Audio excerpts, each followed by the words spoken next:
कला का अथाह सागर किशोर, जिसका नहीं है कोई छोर। आभास कुमार गांगुली यानी किशोर कुमार खंडवे वाले एक ऐसे कलाकार जिनके लिए संपूर्ण कलाकार शब्द भी ऐसे है जैसे हिमालय पर्वत पर एक आइस क्यूब का टुकड़ा। परिपक्वता की श्रेणी से भी मीलों ऊपर किशोरदा एक ऐसे कलाकार हैं जिनके बारे में यही कहा जा सकता है कि भगवान ने ऐसा मॉडल बनाना बंद कर दिया था। अपनी फिल्म में टॉर्चमैन और गेटकीपर को छोड़कर किशोरदा सब कुछ खुद ही होते थे, यानी कि वो खुद ही खुदा थे। गुरु गोविंद दोऊ खड़े काके लागू पाए, बलिहारी गुरु आपने जिन गोविंद दियो मिलाए। मेरे किशोरदा मेरे गुरु मेरे लिए ईश्वर से भी अधिक आराध्य हैं, क्योंकि उन्होंने मुझे गोविंद रूपी संगीत से मिलाया। गायक, अभिनेता, गीतकार, संगीतकार, निर्माता, निर्देशक यानी किशोर कुमार सब कुछ वाला। ये नहीं कि जैक ऑफ ऑल ट्रेड्स और मास्टर ऑफ नन।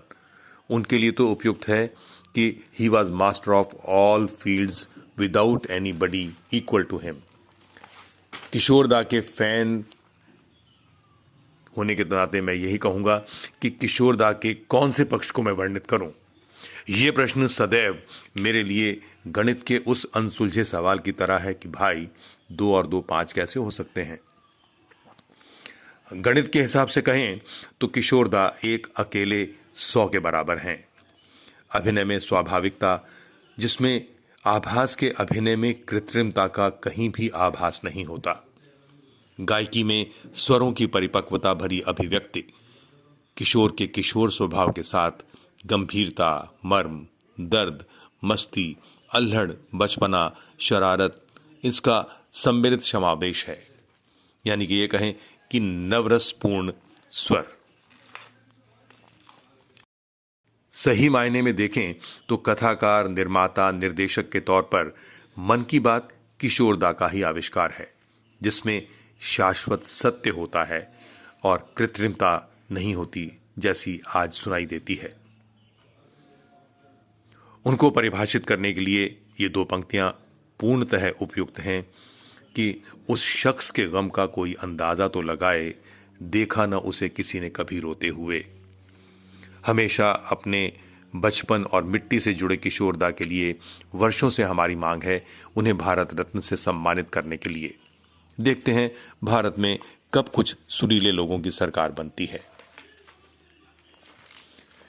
किशोरदा के सानिध्य में बीते पल मेरे लिए अविस्मरणीय हैं और उन्हें मैंने जीवन की अमूल्य निधि के तौर पर संजो रखा है। उनसे मेरी 3 या 4 मुलाकातें सही मायने में मेरे लिए एक अमूल्य निधि हैं। उनका आशीर्वाद, उनका मुझे बांगड़ू कह के संबोधित करना और जो कुछ भी उनसे सीख पाया, ऐसी कई बातें हैं जो मैं पब्लिक नहीं करना चाहता और ना ही कह पाता हूँ। हाँ, मछली के शौकीन थे, उनके लिए सफदरजंग इंकलेव से मैं मछली बनवा के लाता था, वो बड़े खुश होकर खाते थे। उनके लिए मैं कभी भी थे, था या लेट शब्द का प्रयोग नहीं करता, क्योंकि किशोरदा आज भी जीवित हैं, अपनी कला के माध्यम से, अपनी मधुर आवाज़ के माध्यम से, अपने सशक्त अभिनय के माध्यम से।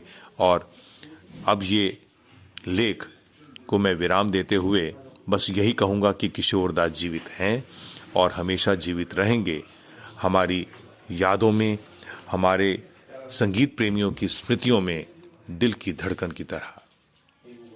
नमन किशोरदा को।